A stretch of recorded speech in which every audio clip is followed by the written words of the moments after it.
Assalamualaikum warahmatullahi wabarakatuh. Selamat pagi semuanya. Sekarang kita memasuki mata kuliah perdagangan retail yang berjudul memperluas jangkauan pasar dengan nyaman marketplace.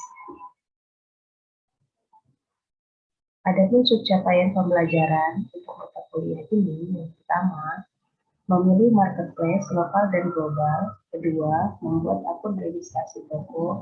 Ketiga adalah mengunggah katalog produk. Sebelum kita mencapai pencapaian pembelajaran, kita definisikan terlebih dahulu definisi retail.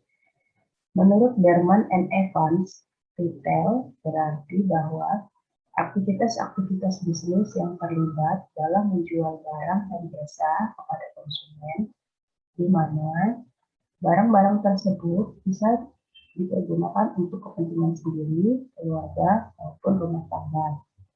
Sehingga kalau kita lihat definisi tersebut, terdiri dari beberapa aktivitas yang saling mendukung, serta mempengaruhi sehingga terjadi kegiatan perdagangan antara pedagang dengan konsumen. Selanjutnya, setelah kita tahu pengertian retail, kita mengenal juga istilah e-retailing.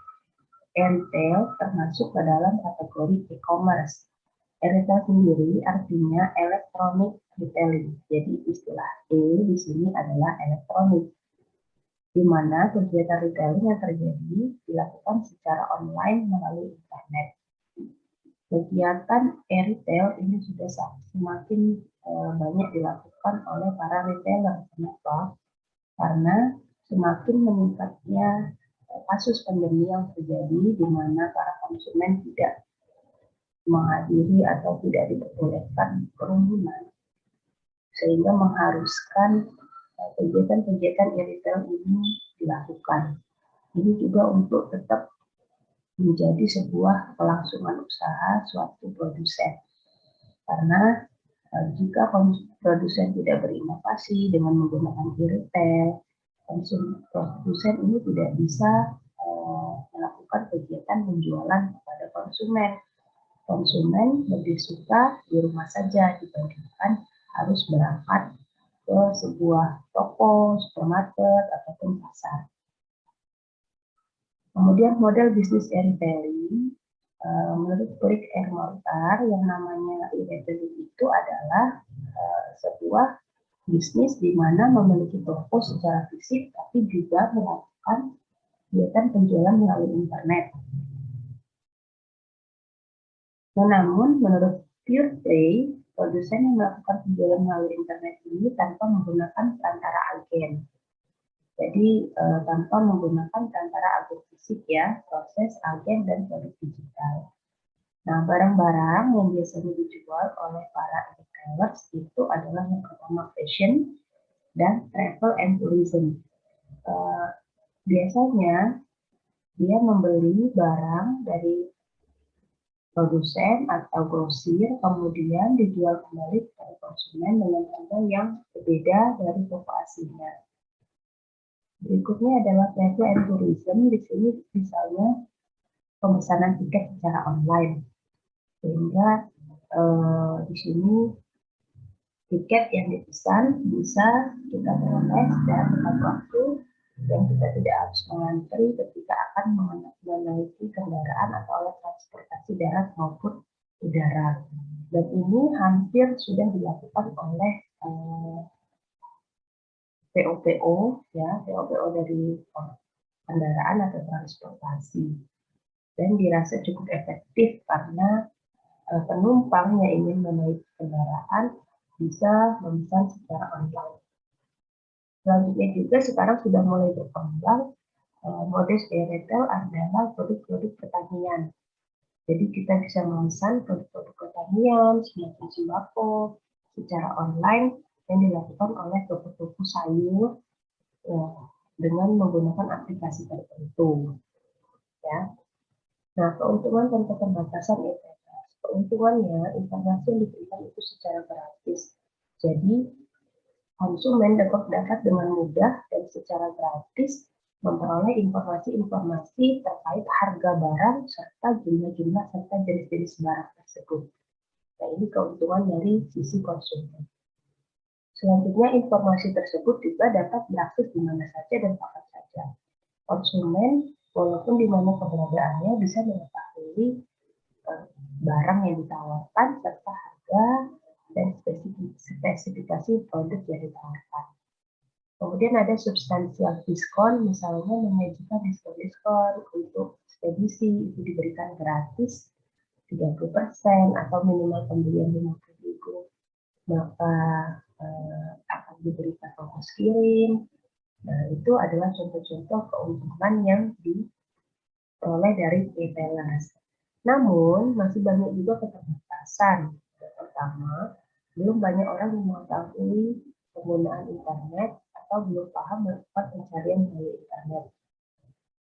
Mungkin ini kasusnya adalah di daerah-daerah kecil ya, karena keterbatasan internet membuat akses terhadap internet itu sangat sulit dijangkau. Sehingga jangankan untuk browsing-browsing barang, untuk melakukan kegiatan dengan dunia maya saja menjadi terhambat ya. Nah, kemudian kedua adalah jumlah waktu dan kesulitan menggunakan virtual agent secara signifikan. Dari sini kita menghadapi suatu kesulitan berupa waktu, kemudian virtual agent-nya juga misalnya untuk pembayaran atau untuk marketplace ada keterbatasan. Nah, ini yang susah dijangkau.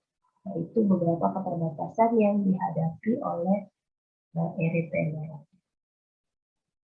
Nah, kemudian di sini saya berikan contoh dari marketplace yang dimiliki oleh salah satu dosen agribisnis pangan, di mana marketplace-nya bernama Kudia Marketplace. Kudia Marketplace ini adalah salah satu aplikasi tentang marketplace yang bisa kita akses apabila kita sebagai seller maupun kita sebagai buyer. Kalau kita sebagai seller, kita harus mengupload produk-produk kita ke aplikasi ini, baik itu produk yang berupa buah, sayur, fashion, handicraft, jasa, media bakery, ATK, dan seterusnya. Kemudian nanti kita konfirmasi kepada salah satu admin.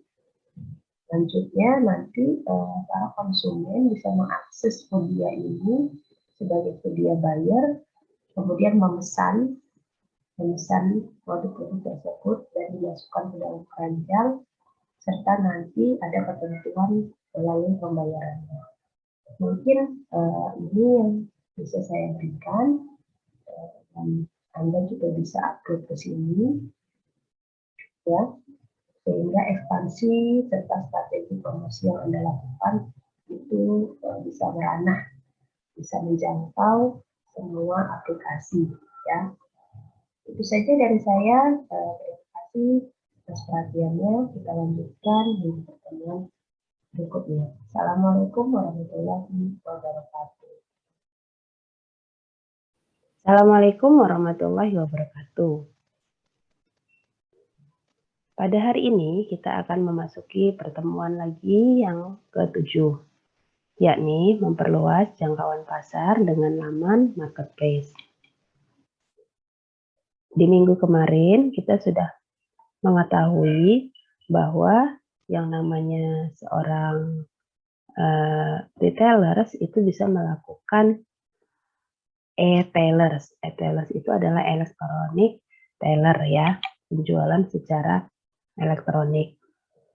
Nah, di sini kita akan memahami ada istilah visual merchandising atau VM. Merchandising di sini adalah upaya pengadaan dan penanganan barang. Menurut Association, yaitu America Marketing Association dalam Davidson tahun 1988, mengemukakan pengertian merchandising adalah sebagai upaya penyediaan barang yang tepat pada tingkat harga yang tepat, serta dalam jumlah yang tepat, di tempat yang tepat, dan pada saat yang tepat pula. Nah, jadi merchandise ini seperti ini pengertiannya. Nah, merchandise sendiri adalah artinya barang dagangan. Sehingga kalau kita gabung, visual merchandising adalah aktivitas penataan atau presentasi produk agar konsumen dapat melihat merek dan kemasan di rak secara jelas dan akhirnya tertarik untuk membeli. Di samping ini ada contoh visual merchandising ya. Jadi barang dagangan di mana barang dagangan tersebut ditata atau ditampilkan agar konsumen melihat merek dan kemasannya. Nah, yang pertama ya ini apa tujuannya? Yaitu meningkatkan daya tarik terhadap merek dan produk tertentu karena dipajang di rak. Yang kedua, dengan melihat susunan yang menarik tersebut akan mempengaruhi konsumen untuk membeli lebih banyak. Yang ketiga, mendapatkan sales dan profit yang lebih besar. Jadi dengan adanya usaha seperti itu, diharapkan penjualan serta keuntungan menjadi meningkat. Berikutnya adalah produk display dan produk presentation. Ya, kalau yang produk display itu artinya pemajangan atau penataan produk di rak. Sedangkan yang disebut product presentation adalah sama dengan penataan secara menyeluruh. Jadi seluruh barang ditata, sepatu, kemudian pakaian ditata menjadi lebih rapi ya, atau seperti ini. Ini contoh visit Batam 2010 ya. Nah, kemudian yang namanya presentasi produk itu biasanya menyangkut 7 faktor penting. Yang pertama adalah values, artinya fungsional value maupun emotional value. Kemudian verbal, menyampaikan produk dengan kata-kata. Ketiga adalah visual, menampilkan efek visual yang menarik perhatian. Kemudian atraktif, appealing, penampilan yang unik. Assuming, meyakinkan akan kualitas produk. Kemudian activate, menimbulkan dorongan pembeli. Elemen penting dalam visual merchandising adalah yang pertama adalah display. Display terdiri atas dua unsur penting. Yang pertama adalah basic display, yakni perencanaan facing atau muka. Bagian dari produk yang akan dipajang sesuai dengan pola display. Ada istilahnya planogram yang telah ditentukan. Jadi kalau kita lihat di sini, sesuai dengan polanya ya, polanya seperti ini, susut, atau seperti ini ya, atau juga seperti ini. Nah, kita lihat di gambar di samping. Nah, beberapa elemen display yang pertama adalah planning, produk yang akan dijual. Kemudian baru kita tempatkan placement produk yang mudah dicari, dipilih, dan diambil. Sehingga ketika konsumen datang, itu bisa melihat produk-produk yang kita tampilkan atau kita jual. Kemudian ada lagi istilahnya availability atau volume stok produk yang cukup baik jenis dan jumlahnya. Kemudian ada presentation atau metode display, ada persuasion, POP, in-store promotion, sales promotion, goal. Lanjutnya adalah SYNJIK. SYNJIK terkait dengan tampilan gambar atau logo, warna, tulisan, dan bentuk. Nah, ini contohnya. Jadi G and K ya, GK, nah I, dan seterusnya. Kemudian grafik adalah bermanfaat untuk brand lebih mudah dan lebih cepat diingat. Nah, kalau kita lihat di sini, desain grafis harus memiliki kekuatan visual yang memikat dan informatif. Desain juga menampilkan tema dan gaya tertentu sesuai dengan brand yang disandangnya. Nah, jadi ini warnanya adalah hijau semua, kemudian ini ungu semua. Jadi harus kita membuat sebuah tampilan atau desain grafis yang memikat serta informatif. Yang keempat adalah proses merchandise, yaitu pengelolaan barang dagangan. Bagaimana menyusun berbagai barang yang dijual, keunikan, kekhususan akan sangat mempengaruhi konsep visual merchandising, ya. Jadi pengelolaan barang dagangan ini kita susun sedemikian rupa sehingga barang tersebut akan menjadi lebih menarik. Berikutnya 5 hal penting dalam visual merchandising yaitu right merchandise, yaitu merek, jenis, model, warna, ukuran, yang lainnya dan lain-lain yang bisa dibeli oleh konsumen. Kemudian right place, yaitu barang yang selayaknya ada di suatu tempat penjualan. Kemudian right time, keberadaan barang di tempat penjualan pada saat konsumen membutuhkannya. Nah, ini contohnya ya, misalnya ini cut and paste diletakkan di sini, markers diletakkan di sini, crayons. Nah, jadi memang dia di right place, right time, dan right merchandise. Kemudian ada juga right quantities, keberadaan jumlah barang pada saat yang dibutuhkan. Konsumen membutuhkan, harus sudah ada barang tersebut, jumlahnya di toko. Kemudian right price, harganya juga yang diberikan adalah harga yang pantas dan bersaing, bukan harga yang di atas harga pasaran. Lalu keempat, fungsi visual merchandising. Yang pertama adalah pengadaan barang, lalu kodifikasi dan sistem informasi, penjualan barang, kondisi ketersediaan barang, terkait dengan kelengkapan, kerapian pemajangan, keteraturan tata letak. Nah, ini akan menjadi tolok ukur bagi konsumen terhadap citra toko. Jadi pernah ada cerita bahwa waktu itu produk-produk yang dijual itu sebenarnya barang-barang yang murah, namun dipajang di tempat yang rapi, kemudian diberi lampu-lampu, didisplay sedemikian rupa, sehingga barang tersebut menjadi barang yang memiliki prestis yang tinggi. Pada akhirnya harga barang tersebut menjadi meningkat, ya. Berbeda kalau barang tersebut mahal, tapi kita jual, kita diletakkan di bawah tanpa di rak, nah itu akan membuat jatuh harga barang tersebut, ya. Harga barang tersebut jatuh, ya. Nah, kegiatan pendukung visual merchandising yang pertama adalah program in-store, yakni lucky draw, direct gift, banded, ya, misalnya paket produk berhadiah, special price, harga spesial, seasonal event, setiap ada event-event tertentu, misalnya 10.10, ya. Nah, diberikan event-event tertentu, kemudian diberikan diskon-diskon tertentu. Demo atau musical event, trade-in program atau tukar produk, ya. Ada banyak program-program in-store.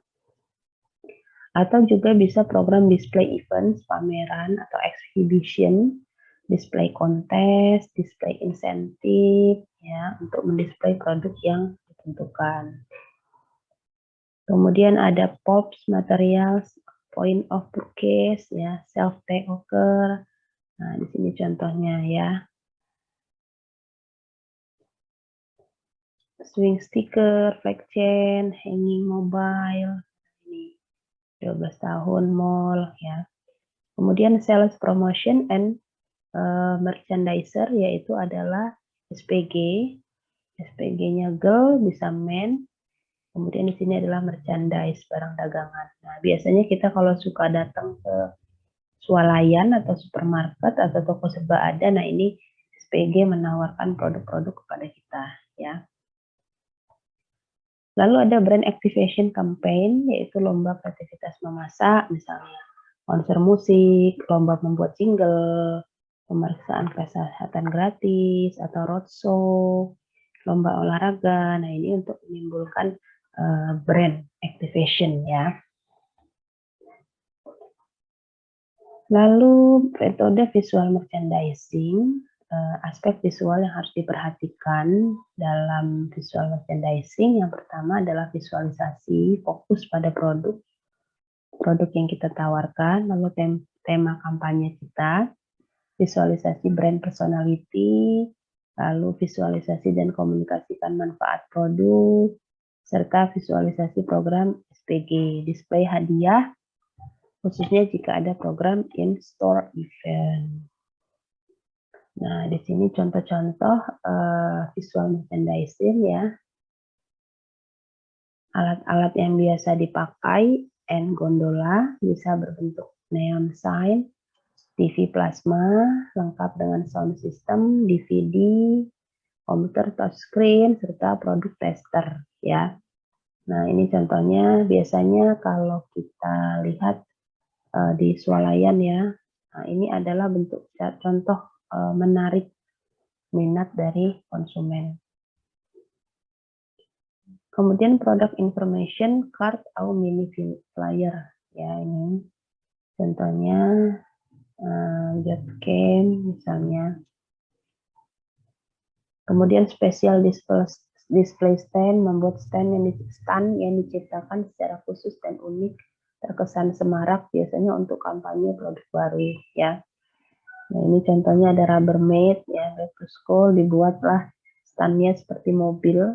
Nah, sehingga harapannya konsumen menjadi tertarik.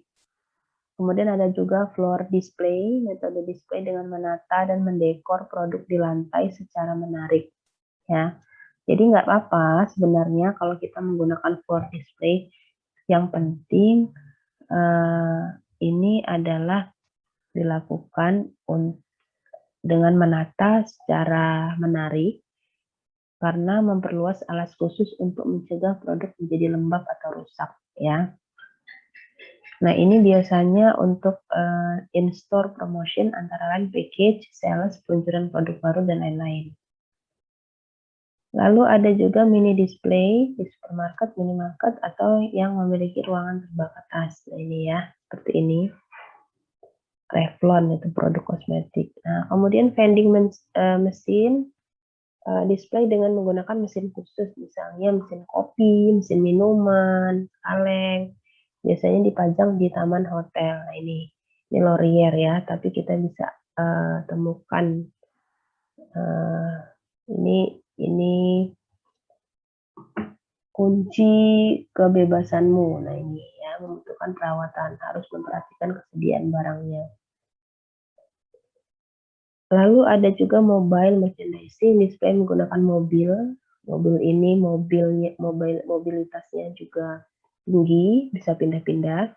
Kemudian hanger display digantung di atap menggunakan alat khusus, atau cutbox display yang memanfaatkan karton atau box luar karton yang warnanya mencolok dan menarik.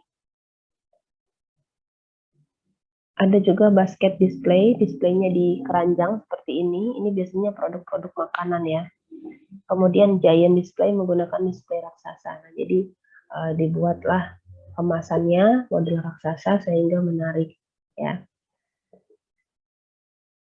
Lalu ada juga circular display, bentuk display yang bulat melingkar, nah, seperti ini. Jadi ditaruh di rak-rak tapi bentuknya melingkar. Atau wall display yang menempel pada dinding, ini seperti ini. Jadi seperti backdrop, dibuatkan backdrop, kemudian ada produknya ya.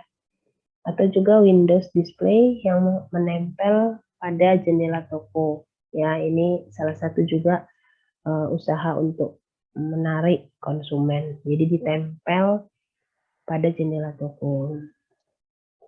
Mungkin itu saja contoh-contoh bagaimana kita bisa display barang, serta bagaimana juga bentuk-bentuknya bisa kita ketahui.